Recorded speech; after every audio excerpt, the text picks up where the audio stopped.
manger. On a eu beaucoup de choses déjà pour bien digérer. Hello! Merde. On n'a pas l'impression qu'on est au mouvement.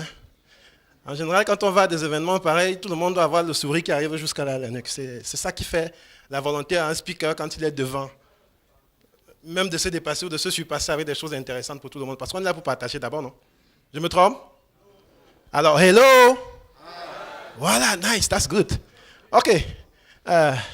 What can I say? We are here for what? MikroTik user meeting, the first edition in Yaoundé, Cameroon, Central Africa. This is a dream, but coming true. So I just introduced the thing. I'll just continue in French, so you just excuse me a bit. Now, sécurisez votre routeur MikroTik présenté par Aurélien D. Chumchwa, moi présentement. Alors, moi, c'est qui? Chief Executive Officer de TEAD IT and Services, qui a aujourd'hui, je peux dire, 7 ans, né en 2011. J'ai suite administrateur, System and Network Engineer, normalement. Bon, MCP, MTCNA, Solution Integrator et beaucoup d'autres, en fait. La liste est longue. On ne va pas s'éterniser dessus. Bon, une pensée. Se réunir, c'est un début. Rester ensemble est un progrès. Travailler ensemble, c'est une réussite. Alors, je dirais que si MikroTik arrive à ça aujourd'hui, à ce qu'ils ont comme succès, à ce qu'ils ont comme réussite, c'est justement parce qu'ils ont pu accomplir, je peux dire tout ça. Vous voyez? Et moi, c'est ce que j'aimerais que tout ce parterre a fait, aussi au Cameroun. Parce que si nous parvenons à faire ça, nous sommes beaucoup de jeunes ici aujourd'hui. Rien ne pourra nous dépasser au Cameroun. On pourra aussi créer la partie MikroTik africaine, pour ne pas dire camerounaise, avec des compétences vraiment hors du commun.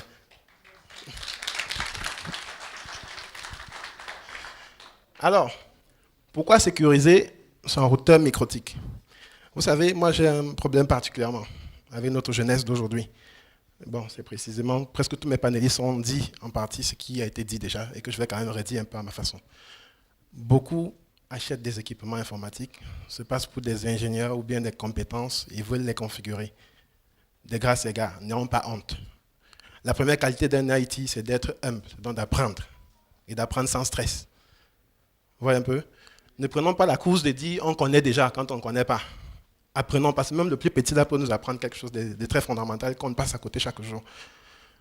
Moi, j'ai pensé à parler de la sécurité des routeurs board parce que ça fait aujourd'hui, disons précisément quoi. J'ai commencé sur les routeurs sur PC. À l'époque, Thierry Coutan venait de lancer ses projets sur le Cameroun quelques années avant. Et j'ai commencé à tripatouiller dans tous les sens, pour dire vrai. J'en ai fait des mieux et des pas mieux avec MikroTik. Et ça fait sensiblement 9-10 ans que moi je travaille dessus personnellement dans mon coin. Vous voyez un peu ce que ça peut causer. Alors, durant tout ce cursus, le fait d'arriver dans une entreprise où on a vu un gars ou bien un DSI dit MikroTik c'est bon, il achète, il met en place. Configuration, c'est basique, tout est parfait dedans. Tant qu'il a Internet, ça passe. Mais à la première difficulté, il est mort. Deuxième difficulté, MikroTik là c'est mauvais. Mettez à la poubelle. Achetez Cisco, achetez tout ce qui est bon là, on met en place. Ça coûte encore des tonnes d'argent à l'entreprise. L'Afrique a besoin de s'appuyer sur des solutions pareilles et de compter sur une jeunesse comme la nôtre. Et donc pour laquelle moi j'ai pensé à la sécurité sur les routeurs OS en général. Ça s'applique à toutes les formes de routeurs board qu'on connaît déjà. C'est ce que je vais présenter là. Donc ça n'a rien d'extraordinaire. Empêcher des personnes non autorisées d'accéder au système. Pourquoi? Parce que l'intrus peut vous voler des informations ou même vous refuser l'accès à votre propre ressource, dans votre propre routeur. Et puis encore, l'intrus peut aussi utiliser vos ressources pour accéder à d'autres ressources. Prenons le cas d'un ISP, qui lui donne la connexion à un sous-ISP. S'il ne sécurise pas ses équipements de distribution, et qu'un gars pique ça, non seulement il est dans son réseau, mais il est dans le réseau de ses sous-clients, non? C'est très facile. Sur le coup, ça devient un bordel pas possible. Et qui est perdant? Le client, le fournisseur, et qui gagne? Celui qui a piraté. Le hacking, ça ne se vit pas seulement dans les systèmes d'exploitation dans les entreprises ou dans les grandes chaînes de ransomware qu'on sort.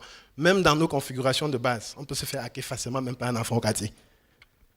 MikroTik aujourd'hui au Cameroun passe pour être l'un des systèmes les plus hackés par nos enfants au quartier parce que justement, ils apprennent beaucoup là-dedans.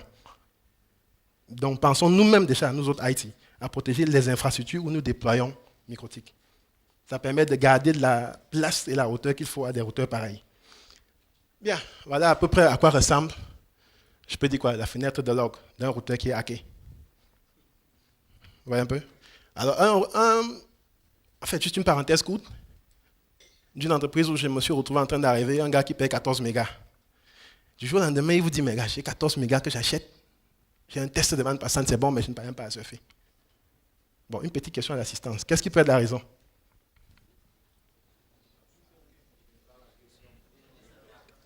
Qu'est-ce qui peut être la raison? Quelqu'un lève le doigt, il donne une réponse. Oui, madame? Non. Quelqu'un? Oui, monsieur? Non plus. Pas toujours exploité. Oui. Ouais, c'est déjà ça en partie. Parce que dites-vous bien une chose. Une pénétration sur un routeur board a trop d'effets. Au Cameroun, à l'époque, comme on l'a dit, on avait du 104, on travaillait très bien. Vous voyez un peu. Mais aujourd'hui, on a du méga. Retenons une chose techniquement. Plus la bande passante est grande, plus le taux de pénétration est élevé. Et la vitesse de pénétration s'estime en microsecondes, si vous regardez bien sur les logs. Ce n'est pas qu'après 5 minutes, ce n'est pas qu'après 10 minutes, c'est en microsecondes que ça passe. Ça veut dire qu'en une microseconde, vous pouvez avoir 14 descentes, 100 descentes, 1000 descentes. Et l'excès de descente double, triple ou quadruple votre bande passante globale. Donc un gars qui a acheté 2 mégas, fait un test de bande passante, il voit 10 mégas. Il met la main sur la tête, il dit, mon ISP a fait comment? L'ISP n'a rien fait. Tu es victime de quelque chose, c'est tout. Il faut donc apprendre à protéger nos routeurs, par exemple, pour ça. Parce qu'en bien protégeant son routeur, on évite ce genre de choses. Et on n'accuse pas le fournisseur que le fournisseur nous donne un mauvais service. Non, ça c'est le travail du IT en interne. Ce n'est pas le travail du fournisseur. Le fournisseur qui vient chez vous résoudre ça, vous facture ça et vous le payez. Et il a toutes les raisons de le faire. Parce que qui dit fibre optique, par exemple, dit accès public. Qui dit adresse IP publique, dit s'exposer sur Internet. Si l'on veut être exposé sur Internet et qu'on ne veut pas protéger son système, on est attaquable. Bien. Next. C'est quoi, la technologie nous laisse en route? OK. Comment donc protéger son routeur? De façon basique, il faut déjà garder notre routeur OS ou notre routeur boîte à jour. Toujours se rassurer qu'on a la dernière version de mise à jour. Sécuriser l'utilisateur et le mot de passe. Sécuriser les accès physiques. Configurer les paquets. Renforcer les services. Paramétrer l'OPAF. Pensez à contrôler toujours la journalisation. Je suis sûr que dans cette salle, si on est 100, c'est à peine que 2. Je ne compte pas, je ne parle pas des présenteurs qui étaient là tout à l'heure parce que je suis sûr qu'eux, ils le font. C'est à peine que 2 vérifient à quoi ressemble leur log constamment. C'est à peine que 2 sur 100. C'est pas bon. Parce que rien qu'avec les logs, on peut savoir quand on a un problème, même quand on ne le voit pas. Parce que Microtik a au moins pensé à ça. Pouvoir journaliser toutes les connexions, tous les paquets, tout ce qui se trafique sur son réseau. Les logs le font en grande partie. NTP Sync, le Network Time Protocol. Toujours se rassurer que notre équipement est à jour en termes de temps. Un équipement qui n'est pas à jour en termes de temps peut nous causer des dégâts sur le réseau et sur d'autres fonctionnalités sur le système de réseau. Et bon, d'autres éléments qui viendront tout à l'heure. Alors là, gardez le routeur à jour. Bon, de façon aléatoire, pour ceux qui aiment le faire en téléchargeant le fichier, on peut aller sur microtik.com, on va sur Download. Là-dessus, comme vous avez vu, en cercle en rouge là, c'est de toujours prendre la current version, la version en cours. Tout ce qui suit en général. Bon, on a aussi notre legacy, notre vieille bonne 256, qui est la toute première et la plus stable. Mais la version à jour, en fonction de la version du routeur OS que vous avez, est celle qui est toujours recommandée en général. Par ailleurs, nous devons toujours télécharger la bonne version du fichier pour notre équipement. C'est vrai, toutes les éditions de routeur board sont identiques, c'est du même routeur OS. Mais chaque package correspond à un routeur défini, même si le contenu est identique. Vous n'allez pas prendre le paquet d'un MIPS BE pour le mettre dans un S MIPS. Non, ça ne va pas fonctionner. On ne pourra même pas le blader. Donc, il faut toujours télécharger la version qui est appropriée à votre équipement. Sur le site de Microtik, vous avez tout ça. Ce n'est pas qu'on vous demande de payer, c'est gratuit. Vous avez déjà l'équipement. Utilisez la version actuelle, vérifiez le journal de modification avant de mettre à jour ou de mettre à niveau votre routeur board. Si ça ne vous sert à rien, si une mise à jour n'est pas utile, si un correctif n'est pas utile, et que votre sécurité est impec, restez tranquille. Mais si vous vous rendez compte dans le journal de mise à jour qu'il y a une version de sécurité qui impose que vous deviez corriger une faille, que les experts des microtiques ont constaté eux-mêmes, ou bien dans les forums, parce que je suis sûr que beaucoup ici ne sont même pas connectés sur le forum microtique, ce qui est une insulte. On ne fait pas microtique si on ne veut pas se mettre à jour, si on ne veut pas comprendre ce qu'ils font. C'est en partageant avec eux qu'ils améliorent leurs concepts et leurs produits qui nous rend fiers nous-mêmes. Un peu. Donc, toujours penser à vérifier la journalisation avant de télécharger. Si ça ne vous intéresse pas, laissez. Voilà.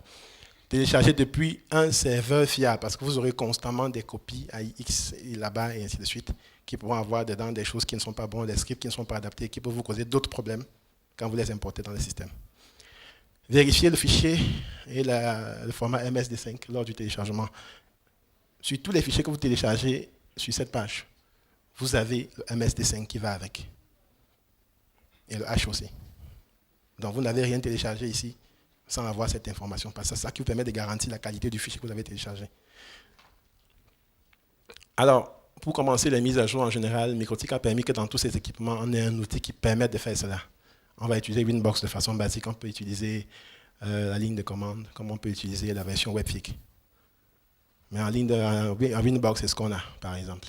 Donc, il suffit de cliquer sur Check Update là, et directement vous avez la version en cours et la dernière version en cours.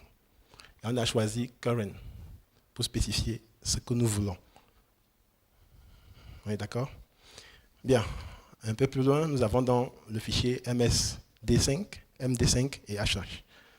Donc, vous allez télécharger un fichier ailleurs que sur Microtik. Vous pouvez donc revenir chez Microtik, vérifier ce fichier et comparer le HH de votre fichier que vous allez télécharger avec un outil approprié.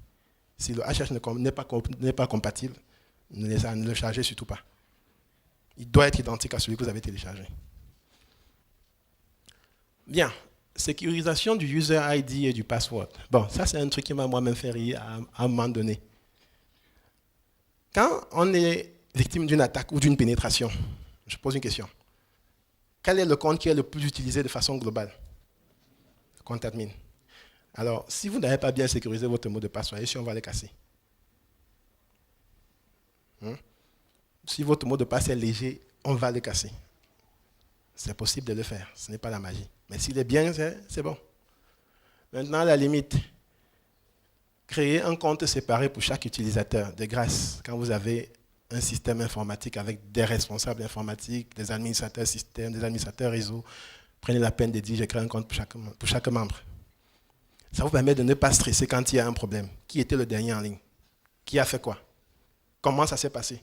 S'il n'a pas fait son rapport, on va dans les logs, on fouille. Et on fait une traçabilité simple. Et de grâce, désactivez le compte administrateur quand vous avez fini vos configs de base. Mettez-le off. Créez un autre compte super utilisateur avec un autre nom. Mettez celui-là off après. Ça vous évite de trop stresser aussi pour certaines choses. Ça limite la zone de recherche, en fait, en général. Parce que là, à partir de là, si vous êtes piraté, on commence plus à chercher dehors, chercher dedans. On est d'accord? Voilà. Définir les adresses autorisées. Je veux me connecter de l'extérieur, d'une adresse IP statique.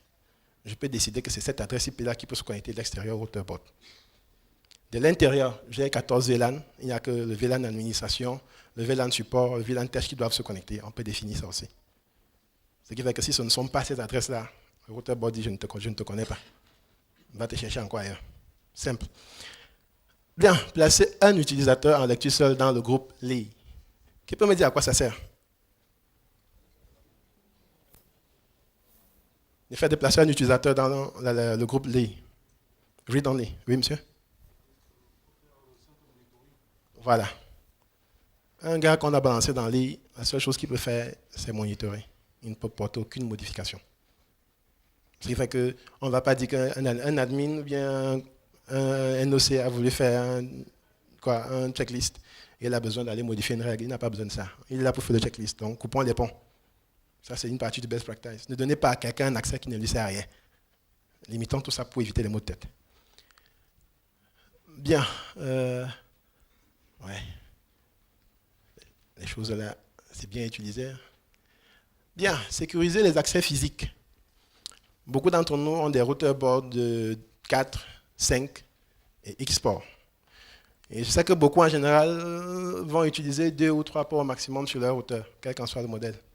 Beaucoup. Et à la limite, beaucoup vont laisser le reste des ports là disponibles, fonctionnels. Certains actifs sur le bridge, sur d'autres bridges, sur des VLAN, des sous-réseaux. Et pourtant, ce n'est pas utile. Il faut les mettre off.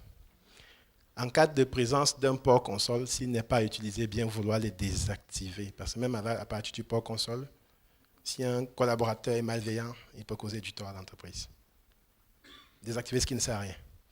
Toujours déconnecter sa session console. Donc, si vous n'êtes plus en train de travailler sur votre hyper-terminal ou quoi que ce soit, déconnectez-le avant de quitter votre machine.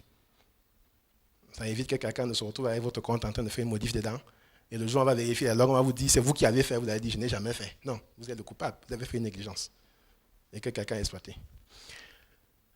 Ne pas configurer les interfaces inutilisées. C'est vrai, c'est facultatif, mais si ce n'est pas utilisé, de grâce, sélection désactivée. Ou en ligne de commande, disable. Point barre. Ça vous évite de réfléchir. Le seul port qui reste opérationnel est celui qui est utilisé.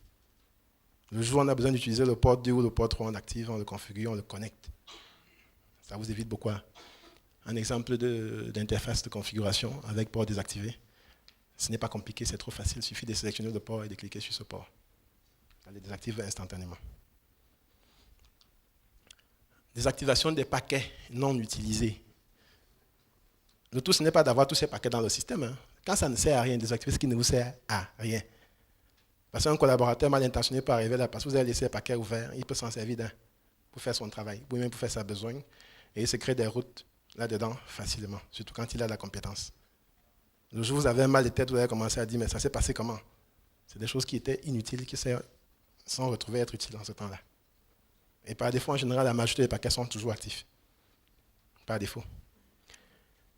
Et aussi vérifier la version des paquets. C'est-à-dire, en fait, généralement, ceci aujourd'hui est devenu facultatif chez Microtik parce que quand vous faites une mise à jour, les paquets sont identiques à la fin de la mise à jour. Donc, si après avoir fait une mise à jour, vous vous rendez compte, quand vous êtes passé à la 6.4.0.4.5 comme là, que vous avez un paquet qui est sur 4.6.4.0, il y a un problème. Tous les paquets doivent être identiques dans le routeur boîte après une mise à jour. Si un paquet n'est pas identique, il y a un souci, et un souci majeur. Raison pour laquelle il faut toujours télécharger à la source, de préférence. Bien, la sécurité des services, désactiver le service telnet si non utilisé, changer les ports des services facultatifs, désactiver les services inutilisés, définir des listes d'accès pour chaque service. Tout à l'heure, comme je l'ai dit, nous voilà avec les adresses sur un sous-réseau. Uniquement ceux-ci sont capables de se connecter, soit en Webfig ou en Winbox.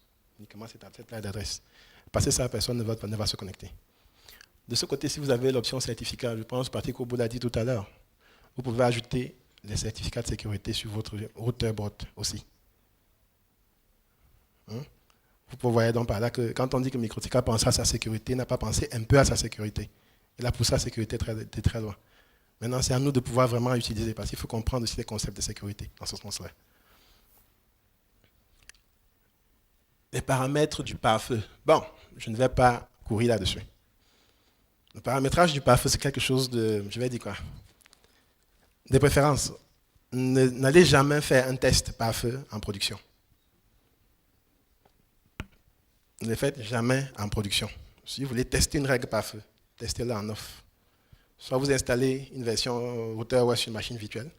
Je pense que c'est combien de temps que ça fait? Combien de temps? 24 heures. Ça veut dire que quand vous installez cette version, vous avez 24 heures pour tester tout ce que vous voulez. C'est gratuit. Installez VirtualBox, installez Hyper-V, installez n'importe quoi, téléchargez votre paquet, mettez dedans. Faites tous vos tests dedans. Testez-le en off. Ne testez jamais rien en production sur votre routeur de production. Vous plantez l'entreprise. Si vous décidez de mettre une règle en production, soyez sûr que cette règle doit fonctionner. Ou à la limite, faites-le off. Donc quand les employés, les services sont down. Sinon, une règle peut vous donner une semaine de travail. Oui, parce que vous savez, quelquefois, quand on édite une règle, après on oublie que c'est la règle qu'on a entrée là. Sur le coup, on se retrouve en train de courir au pôle Nord, on court au pôle Sud, on ne sait pas ce que c'est la petite règle d'une ligne qu'on a entrée là qui cause le problème depuis hier. Après, quand c'est quelqu'un d'autre qui vient dire que désactive un peu toutes les règles. Vous désactivez toutes les règles, tout passe. Vous commencez à activer one by one, vous vous rendez compte que c'est celle-là qui vous dérangeait. Pourtant, elle est censée fonctionner. Vous comprenez pourquoi il faut le faire en off. Parce que même en off, on peut déjà identifier. Et aussi une chose que vous devez conserver en mémoire. Toute configuration que vous faites sur Microtik peut être exportée et montée même dans vos VM que vous voulez tester. Donc, vous pouvez importer une config du site, le mettre dans votre VM et tester vos configs dessus directement. Ça vous évite de trop réfléchir. Ça vous évite d'aller refaire toutes les configurations à zéro. Et quelquefois de manquer même une partie de la configuration. Bon, je pense que pour ceux qui ont eu la prestance d'être certifiés, bon, ce n'est pas la publicité, hein, par Infogénie, par les équipes d'Infogénie ou par les équipes d'Engeti IT Solutions qui sont dans la place aussi, ont eu le plaisir d'avoir à être formés sur le best practice en général. OK. Bien. Aussi, nous avons un concept qui est peu utilisé, je peux même dire à la limite presque inconnu de beaucoup d'entre nous, le pork knocking, que voici. Et pourtant, il aiderait beaucoup d'entre nous à résoudre beaucoup de petits problèmes en général. Beaucoup de petits problèmes.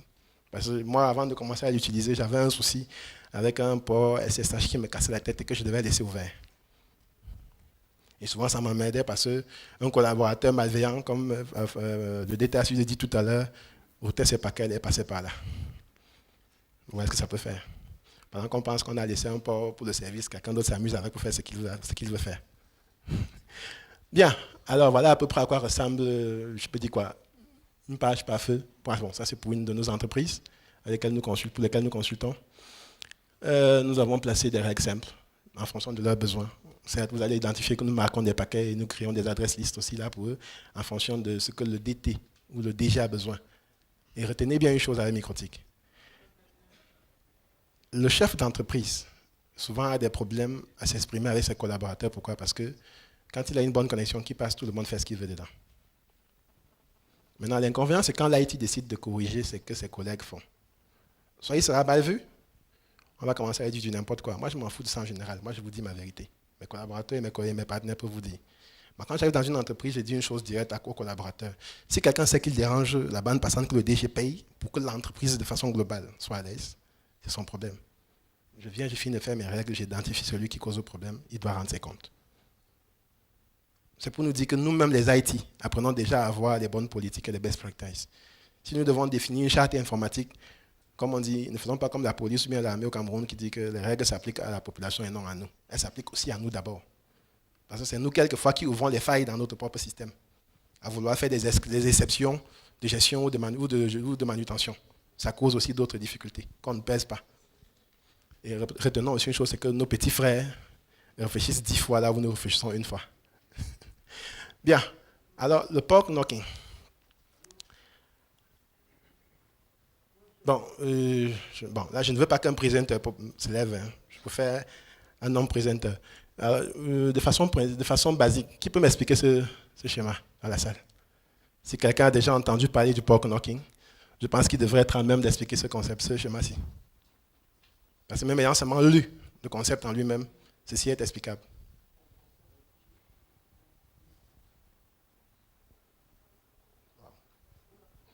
Personne. Ah ben là, j'ai failli croire que c'est... En fait, disons techniquement, j'aurais souhaité me faire toute une diapo rien que là-dessus. Mais faute de temps et je n'étais pas en santé, j'ai préféré me limiter à ça. On ne tient qu'à une page. Avant, on va vous expliquer le principe de façon très simple, très basique et de façon globale aussi. Alors, le pork knocking, c'est quoi? De façon initiale, j'ai fini ma configuration, je n'ai pas sécurisé les ports. Alors, j'ai un X qui décide d'attaquer mon routeur board. Voilà l'effet que ça donne. Maintenant, sur le coup, mon routeur board, ayant été déjà préconfiguré en pork knocking, dit, celui-ci, je ne le connais pas. Il drop les paquets. Le paquet est drop directement. Ceci parce que le pork knocking est configuré. De façon très simple. Maintenant, ça, c'est parce que nous avons un utilisateur lambda qui ne connaît pas la configuration qui est derrière. Ça veut dire que ça peut être un collaborateur qui n'est pas du département réseau, et même du département réseau, mais qui n'est pas au département sécurité. Donc, il ne connaît pas les protocoles implémentés derrière pour sécuriser les accès à certains ports ou à certains services. Maintenant, un autre collaborateur vient prendre la même machine qui tout à l'heure a été droppée. Il dit, OK, je veux me connecter. Lui, qu'est-ce qu'il fait? Il envoie une séquence de 3 connectivités différentes au routeur board, sur des ports définis aussi.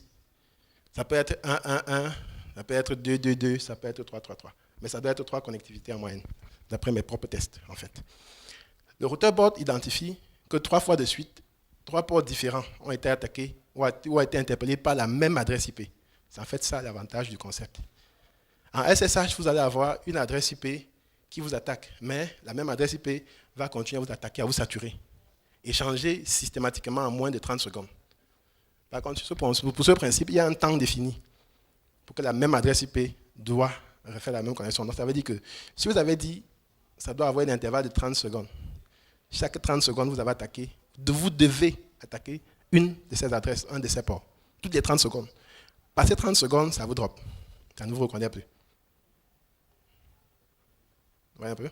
Maintenant, les trois tentatives sont positives. L'utilisateur a réussi son coup. Directement, la règle parfaite autorise la connexion au gars. Mais là, maintenant, il faut maintenant qu'il se connecte avec le port qu'il faut. Les trois premiers n'étaient que des leurs, en fait. Les trois premiers ports de connexion n'ont pas besoin d'être des ports en service, du tout. Il faut juste donc que celui qui veut se connecter les connaisse d'abord. S'il ne les connaît pas, ça ne sert à rien. Alors quand il les connaît, il reprend donc la connexion 30 secondes après, dans le même chronogramme de temps, avec le port avec lequel il veut se connecter. Et directement, la connexion est autorisée. Mais de grâce, comme j'ai dit, allez faire les labs. N'allez pas tester ça en production, vous allez vous bloquer vous-même. N'allez pas tester ça en production. Faites des tests, mais en off. Prenez bien le temps de tester tout ça. Bien. La journalisation. Journalisation de la surveillance, sauvegarde sur disque, journal, routeur OS par défaut en mémoire. De façon aléatoire, le routeur OS garde tous les fichiers de journalisation sur le disque local. Vous pouvez l'importer avec une règle, avec un script ou bien une commande. Import script, import log, quelque chose comme ça. Vous validez, ça va mettre ça dans le file, vous téléchargez, vous importez à d'autres pour faire d'autres tests. Si vous avez besoin de prouver avec votre DG, vous pouvez faire sur une capture d'écran. Mais si vous êtes en train de faire un test ou une vérification, vous pouvez plutôt importer pour pouvoir lire les paquets ensuite. Bien, transférer le journal vers un serveur syslog. Retenez que le router board, s'il est redémarré, il perd tout ça. C'est aussi ça que vous devez retenir. Il ne conserve pas tout ça chaque jour à tout instant. S'il est redémarré, c'est bon. Maintenant, si vous avez un serveur log et que vous demandez au serveur log d'importer toutes les journalisations, toutes les 5 minutes, automatiquement, il les importe. Et vous pouvez les consulter lundi, mardi, mercredi, 1 an, 2 ans, 3 ans, en fonction vous-même de votre configuration sur votre serveur syslog. Et c'est utile en général. Bien. Le NTP-Sync, Network Time Protocol, définit le fuseau horaire, synchronisez l'heure avec le serveur MTP ou le service IP Cloud. Petite question. IP Cloud, qui connaît dans la salle? Qui connaît le service IP Cloud, s'il vous plaît? Yes. OK. Personne n'a déjà entendu parler de IP Cloud? Bon, de préférence, allez faire cette recherche. Qui généralement a besoin de se connecter sur son routeur avec une adresse IP publique ou bien, oui, disons publique. Public qui peut se connecter à l'adresse IP directement. Bon, en général, qui a besoin de se connecter à son adresse IP à distance? OK. Les adresses que vous avez actuellement sont publiques? Bon, quand c'est public, c'est direct, c'est facile, de toutes les façons. C'est même trop facile. Mais en général, quand vous avez besoin de faire un NAT ou bien un dynamique DNS, en général, activez IP Cloud et faites un NATing avec. Parce que normalement, en général, même avec l'adresse IP publique que vous avez, vous pouvez ne pas avoir besoin de l'utiliser. Quand vous avez activé ce service, c'est le dynamique DNS offert par Microtik. Il est gratuit. Microtik ne vous facture rien dessus. C'est totalement gratuit.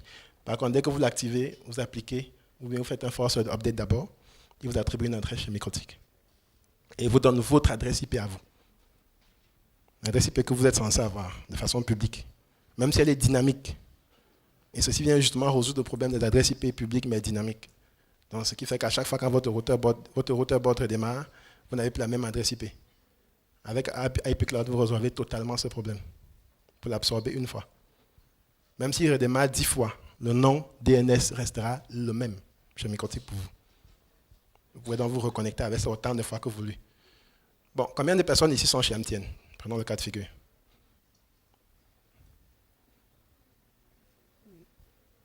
Ah, ok, vous êtes chez MTN, n'est-ce pas? En PE? En PE ou en MPLS? en PE, en MPLS, bon, généralement, vous avez une adresse IP, donc ça ne devrait pas vous causer de soucis. Mais ceux qui sont en PE en général, avec ça, ça devrait aller. Ça devrait aller très facilement. OK. Bien. Autre méthode de sécurisation de votre routeur board, le bail DHCP en statique. C'est vrai, beaucoup ne vont même pas savoir à quoi ça sert le bail en statique quelque part. La sécurité de votre réseau Wi-Fi, la sauvegarde de la configuration avec un mot de passe crypté. Donc quand vous cliquez sur sauvegarde, rassurez-vous que l'option mot de passe est toujours cochée pour que ça protège votre fichier. Ou bien que le mot de passe admin le protège. Bon, c'est vrai qu'à la nouvelle version, c'est automatique de toutes les façons. C'est vrai quand il faut restaurer, si vous ne tapez pas le mot de passe, il ne restaure pas. Voilà. Bloquer la découverte Winbox. Qui peut me dire à quoi ça sert de bloquer la découverte Winbox?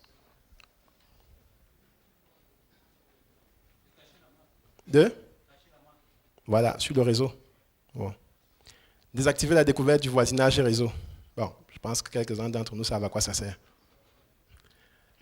Bien, des questions? Je suis à vous. Hello, the microphone, please.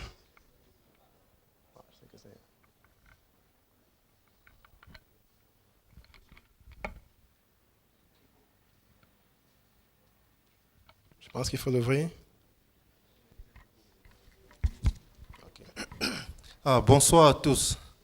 Je suis Éric Guegan. Bon, ma préoccupation, c'est au niveau du DNS, du service IP Cloud offert par Microtik. Bon, c'est bien vrai que lors de la mise sur pied de certains services, on a dû tester celui-là. Mais bon, on s'est rendu compte, bon, dans notre cas, par exemple, nous sommes derrière un modem ADSL. Donc l'interface WAN de Microtik n'est pas directement connectée à l'Internet. C'est bien vrai que nous parvenons à avoir notre adresse IP qui est dynamique, mais nous ne parvenons pas, le service ne marche pas bien. Et après quelques recherches dans le forum de Microtik, nous avons compris que ceci marche lorsque l'adresse IP est directement adressée sur l'interface WAN du Microtik et non lorsqu'il passe par un autre équipement. Comment résoudre cela? Non, c'est très difficile de résoudre cela. Parce que justement, il n'est pas censé fonctionner sous un NAT. Si vous voulez le faire fonctionner sur un NAT, je vous conseille de ne même pas l'activer et d'utiliser plutôt un service dynamique DNS secondaire. En le faisant, vous allez dans votre routeur ADSL en amont, vous redirigez le port de votre routeur en connexion Winbox ou HTTP et vous dites attaquer le routeur X quand la requête s'y est demandée via cette adresse. C'est-à-dire qu'avec un service dynamique DNS, NoIP et consorts, vous pouvez faire la même chose, mais vous n'avez plus besoin de lui en ce temps. Parce que même s'il prend une adresse, il va vous dire ici qu'il est sous un NAT à la fin. Il vous dira toujours à la fin, là, je suis sous un NAT, donc je ne peux pas fonctionner. Donc c'est beaucoup plus les adresses IP link up directement sur Microtik. OK. Une autre question? Oui, madame? C'est la dame, elle est au fond, là.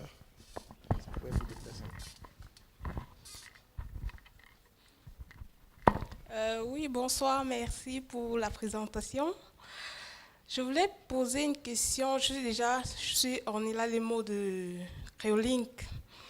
Je voulais poser une question sur le port knocking. Je n'ai pas bien compris comment est-ce que vous arrivez. Déjà, si moi j'ai configuré une sécurité sur l'accès au routeur Microtik, j'ai changé le port par défaut et j'ai mis un autre port quelconque. Donc l'attaquant, il ne sait pas quel port est-ce que j'ai configuré pour l'accès au Microtik. Comment est-ce qu'il fait pour bypasser ça? La question est un peu complexe parce qu'elle va un peu dans tous les sens. Si vous avez déjà une règle appropriée pour protéger votre système, ça veut dire que soit un de vos collaborateurs a vendu la mèche, soit un de vos administrateurs, ou bien c'est pas trop quelqu'un qui vous connaît de bien et qui a eu accès à votre donnée de configuration a vendu la mèche. Parce que tant que votre routeur et vos ports sont personnalisés, on ne va pas imaginer, puisque si vous avez peut-être par exemple désactivé le port scan, comment est-ce qu'un gars va savoir que c'est le port 22 qui est devenu le port 100?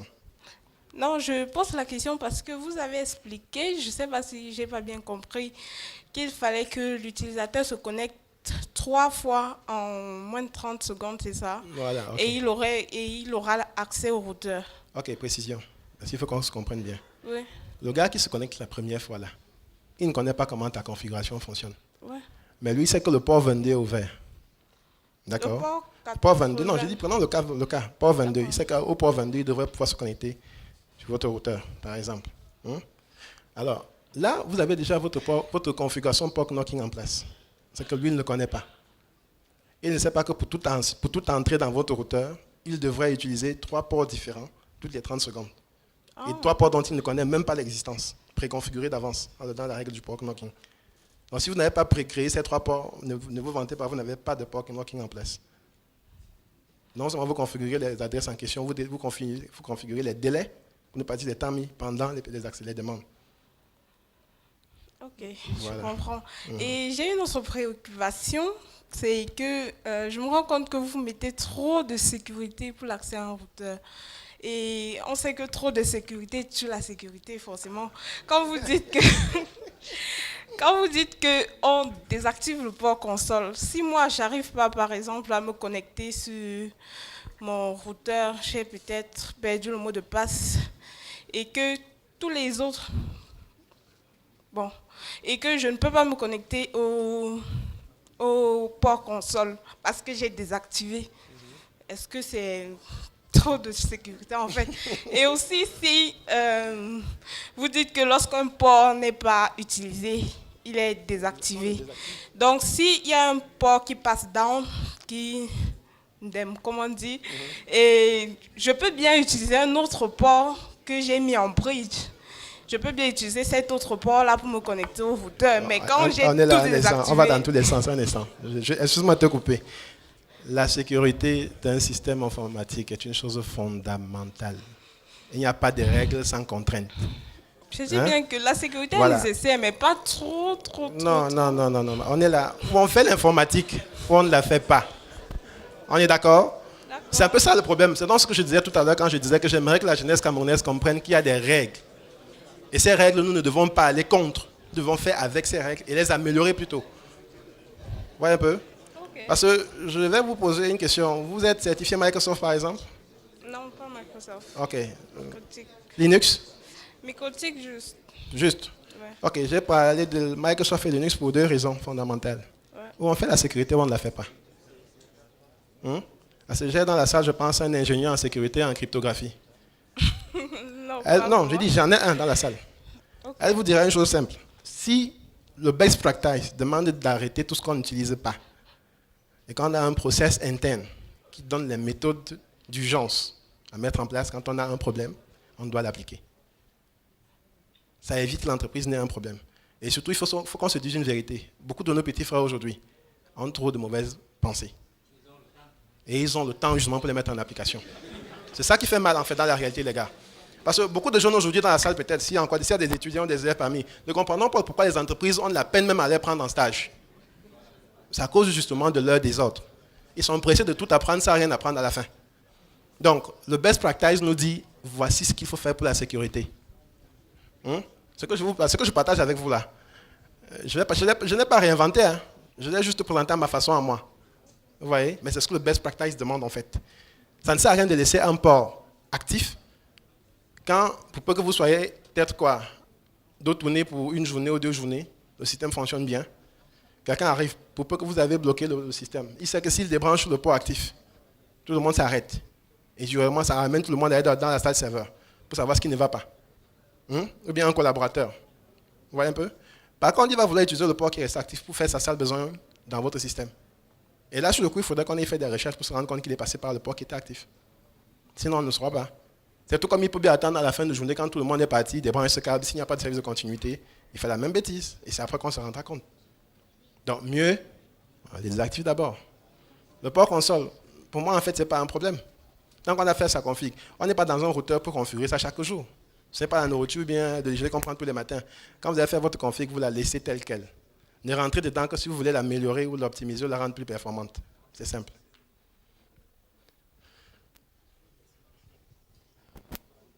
Bon, il y a encore beaucoup de questions. Can we continue or we stop it because there are some guys there asking again? One more question. The guys there?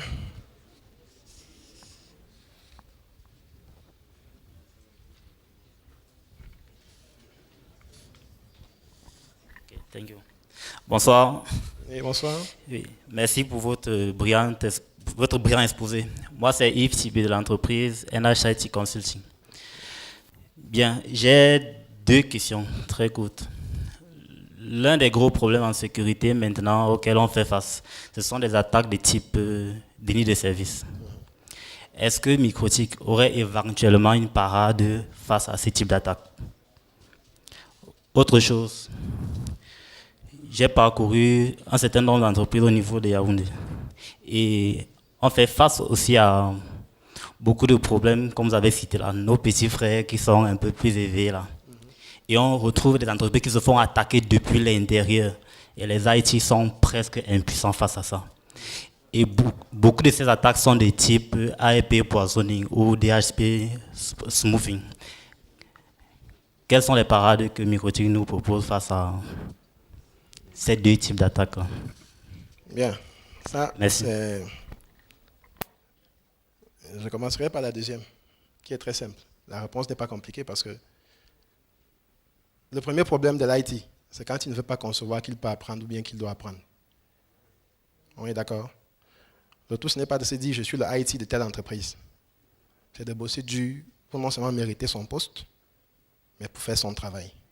Beaucoup d'entre nous, dès qu'ils sont nommés, s'asseyent, croisent les bras et passent le temps à passer des commandes. Moi, je ne vais pas vous mentir. Hein. Ne soyez pas surpris de me voir jouer en route là avec une botte au pied, une culotte ou un pantalon, je ressemble à un cochon.